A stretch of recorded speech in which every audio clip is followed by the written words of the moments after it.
ठीक है, good afternoon. आज के लिए एक ये क्वेश्चन डिस्कस करेंगे, राइट।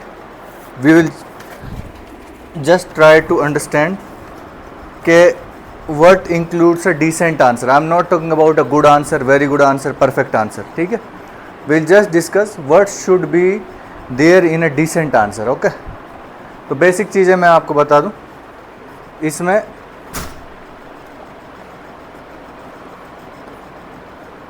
ठीक है, जैसे इसमें क्वेश्चन क्या था, डिस्कस द फैक्टर्स। बहुत गौर से सुनिए ये वाली बात, ठीक है सब लोग please. Discuss the factors contributing to the increasing frequency of landslides in the Himalayan region, particularly in the Himalayan region. एक पार्ट क्वेश्चन का है फैक्टर्स कंट्रीब्यूटिंग, सेकंड है एंड इट्स इम्प्लीकेशंस। इम्प्लीकेशंस क्या होता है, ठीक है। फिर थर्ड पार्ट था suggest sustainable mitigation measures. Third part वो मिटिगेशन मेजर्स। सबसे पहला काम हमारा होना चाहिए क्वेश्चन को रीड करके ये आइडिया लगा लेना कि क्वेश्चन में कितने पार्ट्स हैं। That is the first and foremost job that we should do, right. Now will get into the answer, right. The Himalayas are the youngest and the highest fold mountain range in the world which have been admired for their beauty but disregarded its ecological sensitivity। मतलब introduction contextual है, it is hitting the demand, it is hitting the language of the question, context बना रहा।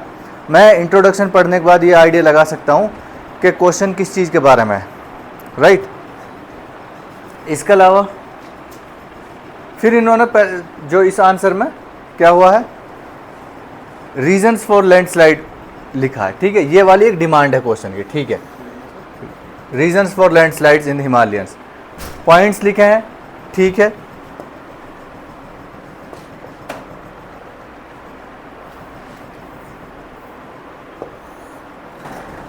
Regions में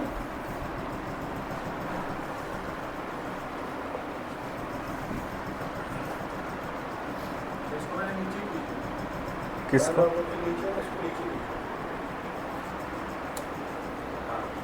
ठीक, regions will look into, ठीक है।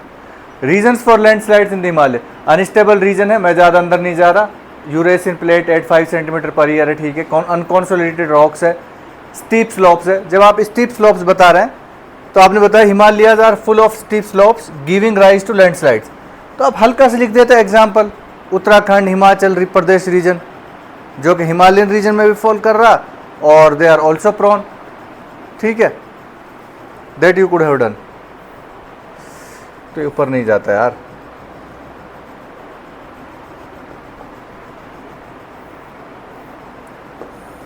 ठीक है। स्टीप स्लोप्स में मैं बता रहा था एग्जाम्पल लिख सकते थे। Deforestation, these mountain ranges have been ripped off vegetation, example between 2019 and 2022 around 1000 square kilometer forest has been lost। मैं कैसे मानूं कि ये बात सच है? मुझे आप बताइए सोर्स क्या है इस डेटा का, जो भी आपने फैक्ट डाला, what is the source of this fact. तो आप यहाँ पे एक सोर्स डाल सकते थे, ठीक है। खूब पॉइंट लिखे हैं आपने, 4 हो गया, 5वां पॉइंट है, 6ठा पॉइंट है। You are writing good amount of points, ठीक है। लेकिन प्रॉब्लम क्या है वो मैं भी बताता हूँ आगे, प्रॉब्लम क्या हुई है इस आंसर में। ग्लेशियल रिट्रीट, केदारनाथ फ्लड्स आपने बता दिया लैंडस्लाइड की वजह से, ठीक है। फिर अनचेक टूरिज्म बता दिया, जोशीमठ का एग्जांपल दिया मैंने, उसको बोला रेलिवेंट एग्जांपल है, ठीक है। एफ 6ठा पॉइंट है, 7वां 8वां, 8 पॉइंट लिख रहे हैं आप।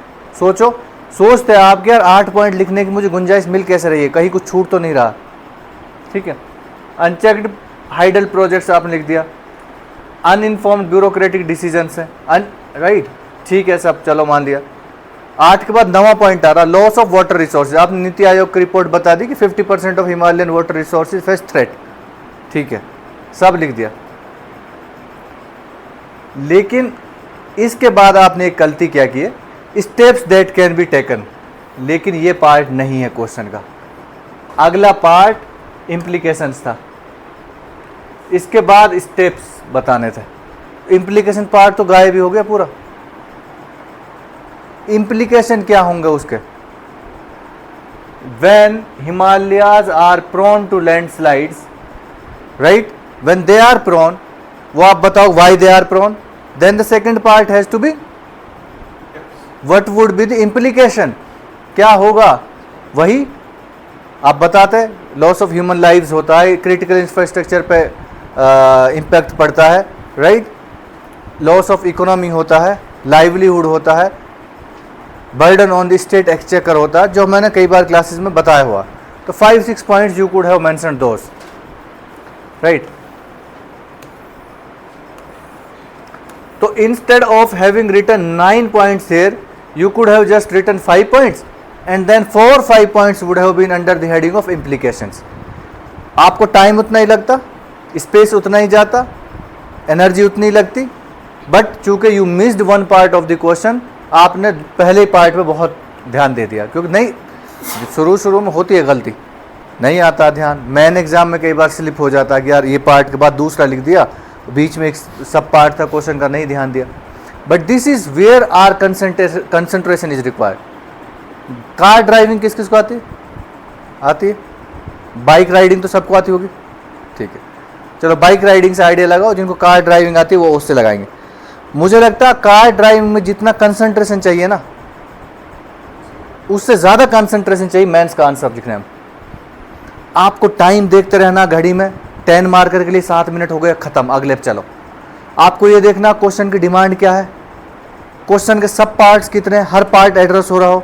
आपको ये भी देखना है कि आप एग्जाम्पल्स और फैक्ट्स लिख रहे हो। आपको ये भी देखना है कि ऐसा नहीं है लिख तो आप रहे हैं लेकिन लिख कुछ और ही रहे हैं। पूछा कुछ गया, आप खुश हैं कि आप लिख रहे हैं लेकिन आप कुछ और लिख रहे हैं, that is not the demand of the question. इतनी सारी चीज़ें एक बार में देखनी है, मेंटल फिजिकल स्ट्रेंथ चाहिए। गाड़ी ड्राइव करते तो आपको ये भी देखना पीछे कौन है, साइड में कौन है, बाएं कौन है, सामने से कौन आ रहा, स्पीड क्या है, गियर कौन सा है गाड़ी का, हर चीज़ आपको ध्यान रखो। तो वैसा ही कंसंट्रेशन चाहिए होता है, right. Next steps that can be taken, I would suggest one thing here, everybody Javed listen. आप इसके बजाय steps that can be taken, गलत नहीं है, ये मैं 1000 बार बोल रहा हूँ, गलत नहीं है, गलत नहीं है, गलत नहीं है, but I would say try to pick the words right from the question itself.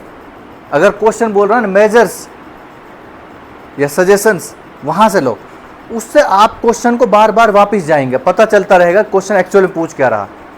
कई बार होता एक बार में क्वेश्चन को सही से नहीं समझे, दूसरी बार में समझ जाएंगे, तीसरी बार में समझ जाएंगे, और क्वेश्चन को एक्चुअल में आप फिर वही हिट करते हो जो पूछा गया, अगर आप क्वेश्चन की लैंग्वेज उठाते हैं, राइट। तो ये मैं आपको एक ओपिनियन है मेरा, आप कोशिश करिएगा अगर ऐसे कर सकते हैं तो क्वेश्चन की लैंग्वेज को उठाए कीजिए, that is very helpful, right. अब यहाँ पे implication part is missing, try to read the question carefully, implication part totally गायब है।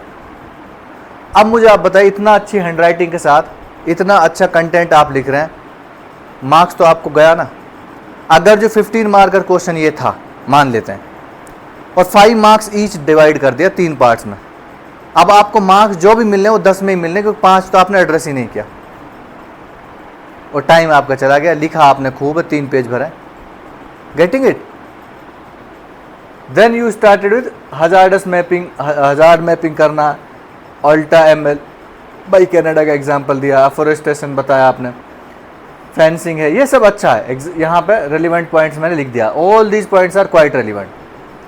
But what is happening? You wrote 9 points in the first part, then 5, 6, 7, 8 points in the second part. Even so, 9 plus 8, 17.